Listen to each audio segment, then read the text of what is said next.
राम राम जी। आप सभी को गणेश चतुर्थी का बहुत ही विशेष महत्व है। यह बड़ी धूमधाम से मनाया जाता है। जब लोग भगवान गणेश के जन्म का जश्न मनाते हैं। यह भाद्रपद माह के शुक्ल पक्ष की चतुर्थी तिथि को मनाया जाता है।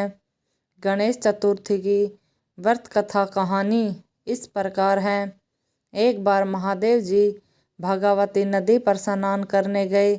उनके चले जाने के बाद माता पार्वती ने अपने तन को शुद्ध करके उस मल से एक छोटे बालक का पुतला बनाया और उसमें प्राण डाले।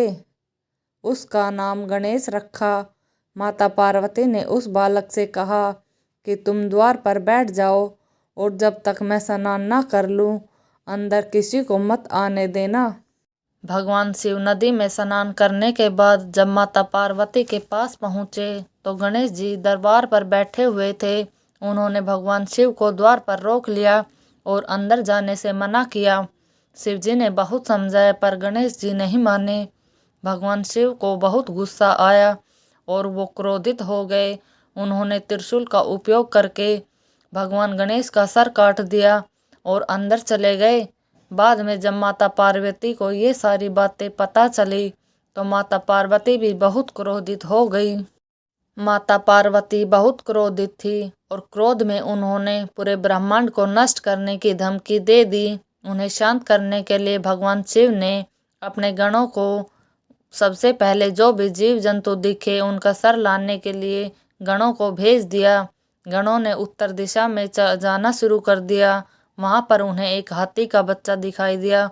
उन्होंने हाथी के बच्चे का सर धड़ से अलग कर दिया और भगवान के पास ले आए। भगवान ने उस धड़ को लड़के के धड़ पर प्रत्यारोपित कर दिया और उनसे पुनर्जीवित कर दिया। तब शिव ने उनका नाम गणों का प्रमुख गणेश रखा। सभी देवी देवताओं ने गणेश को बहुत सी शक्तियाँ दी और प्रथम पूज्य बनाया। ये घटना भाद्रपद माह के शुक्ल पक्ष की चतुर्थी तिथि को हुई थी। इसलिए इस तिथि को पुण्य पर्व गणेश चतुर्थी के रूप में मनाया जाता है।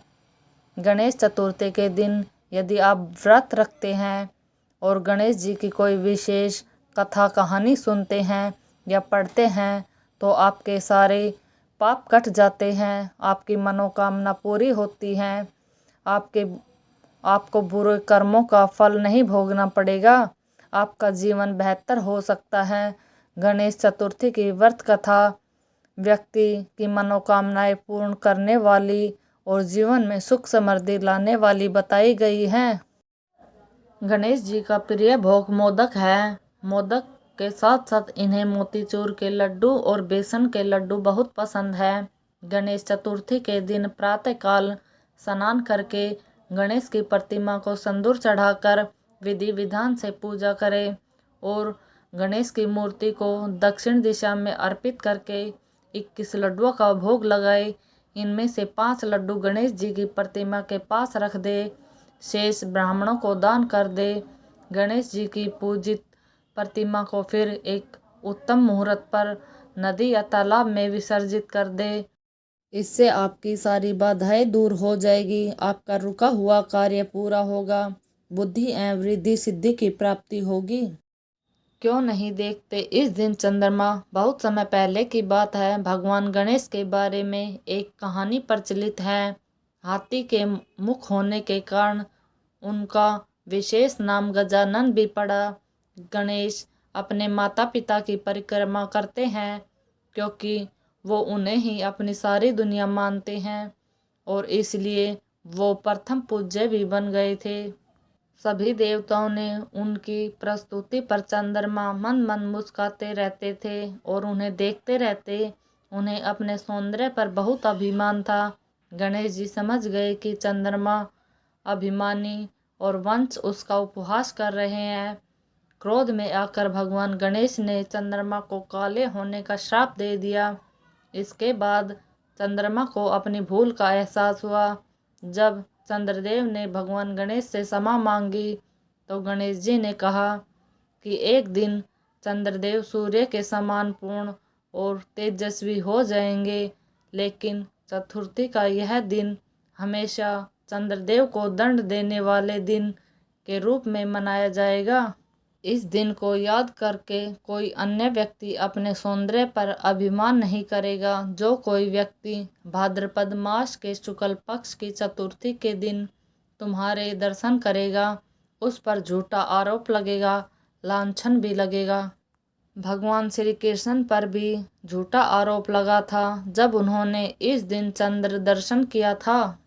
एक बार नंद किशोर ने संत कुमारों के कहने पर चतुर्थी के चंद्रमा के दर्शन करने से श्री कृष्ण पर जो लांछन लगा था वह सिद्धि विनायक व्रत करने से दूर हुआ।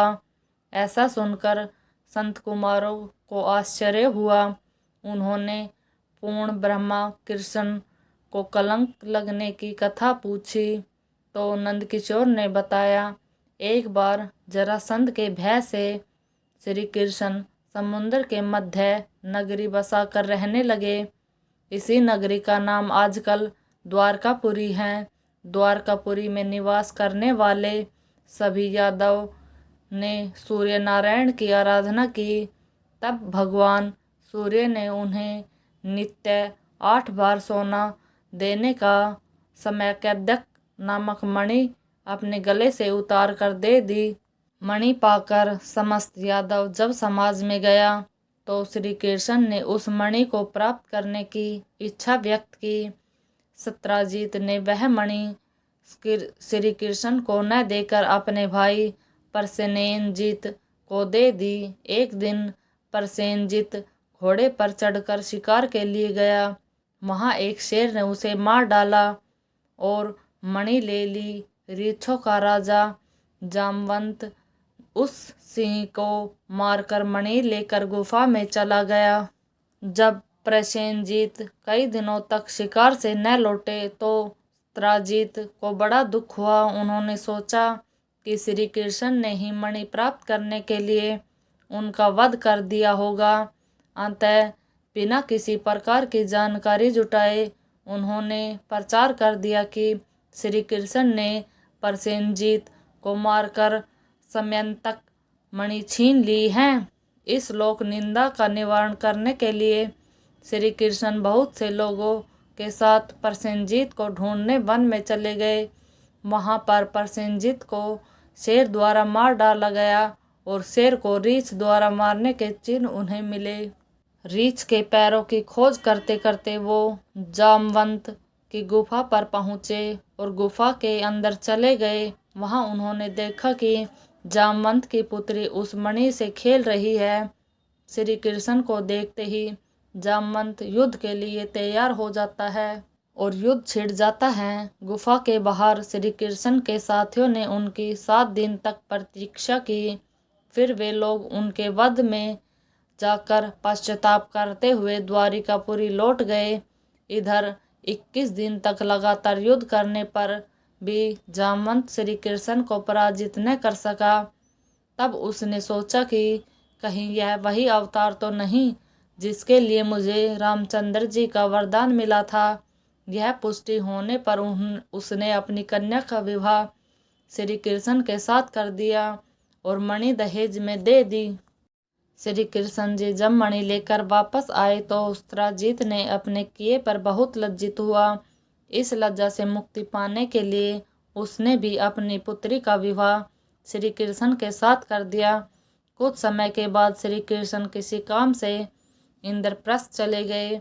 वहाँ यादव से सत्राजित को मारकर मणि अपने कब्जे में ले ली। सत्राजित की मौत का समाचार जब श्री कृष्ण को मिला तो वो तत्काल द्वारिका पहुँचे। वे शांतवंधा को मारकर मणि छीनने को तैयार हो गए। इस कार्य में सहायता के लिए बलराम भी तैयार थे। ये जानकर शांतवंधा ने मणि अकूर को दे दी और स्वयं भाग गया। श्री कृष्ण ने उनका पीछा करके उसे मार तो डाला पर मणि उन्हें नहीं मिल पाई। बलराम जी भी वहां पहुंचे। श्री कृष्ण ने उन्हें बताया कि मणि उनके पास नहीं है। बलराम जी को विश्वास न हुआ और वो अप्रसन्न होकर विदर्भ चले गए। श्री कृष्ण के द्वारिका लौटने पर लोगों ने उनका भारी अपमान किया। तत्काल यह समाचार फैल गया कि श्यामतक मणि को लोभ में श्री कृष्ण ने अपने भाई को भी त्याग कर दिया है। श्री कृष्ण जी इस अपमान से शोक में डूबे हुए थे। वहां पर नारद जी पहुँचे। उन्होंने श्री कृष्ण जी को बताया अपने भाद्रपद शुक्ल चतुर्थी के चंद्रमा का दर्शन किया था, इसी कारण आपको इस तरह लांछित होना पड़ रहा है। श्री कृष्ण ने पूछा, चौथ के चंद्रमा को ऐसा क्या हो गया है जिसके कारण उसको दर्शन मात्र से मनुष्य कलंकित होता है। नारद जी बोले, एक बार ब्रह्मा जी ने चतुर्थी के दिन गणेश जी का व्रत किया था। गणेश जी ने प्रकट होकर उन्हें वर मांगने को कहा। उन्होंने मांगा कि मुझे सृष्टि की रचना करने का मोह न हो। गणेश जी जैसे ही तथास्तु कहकर चलने लगे तो उनके इस विचित्र व्यक्तित्व को देखकर चंद्रमा ने उनका उपहास किया, मजाक उड़ाया। इस पर गणेश जी ने गुस्से में आकर रुष्ट होकर चंद्रमा को श्राप दे दिया कि आज से कोई भी तुम्हारा चेहरा देखना पसंद नहीं करेगा। श्राप देकर गणेश जी जैसे ही अपने लोक चले गए और चंद्रमा मानसरोवर की मुकुदनियों में जा छुपा। चंद्रमा के बिना सभी जीव जंतु, मनुष्य, प्राणी बड़े ही कष्ट में थे। उनके कष्ट को देखकर ब्रह्मा जी की आज्ञा से सभी देवी देवताओं ने व्रत रखा और गणेश जी को प्रसन्न किया। गणेश जी प्रसन्न होकर वरदान दिया, अब चंद्रमा शाप से मुक्त तो हो जाएगा, पर भाद्रपद शुक्ल चतुर्थी को जो भी चंद्रमा के दर्शन करेगा उस पर झूठा, चोरी का और लांछन का आरोप जरूर लगेगा, किंतु जो मनुष्य प्रत्येक द्वितीया का दर्शन करता है वह इस लांछन से बच जाएगा। इस चतुर्थी को सिद्धि विनायक व्रत करने से सारे दोष छूट जाएंगे। ये सब सुनकर देवताओं ने अपने अपने स्थान पर चले गए। इस प्रकार भाद्रपद शुक्ल चतुर्थी को चंद्रमा का दर्शन करने से आपको यह कलंक लगा। तब श्री कृष्ण ने कलंक से मुक्त होने के लिए यही व्रत किया था। कुरुक्षेत्र युद्ध में युधिष्ठिर ने भगवान श्री कृष्ण से पूछा, भगवान, मनुष्य की मनोकामना सिद्धि का कौन सा उपाय है?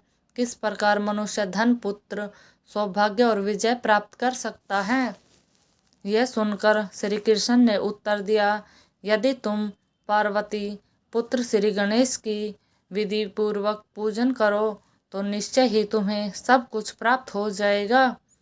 तब श्री कृष्ण की आज्ञा से युधिष्ठिर ने भी गणेश चतुर्थी का व्रत करके महाभारत का युद्ध जीत लिया था।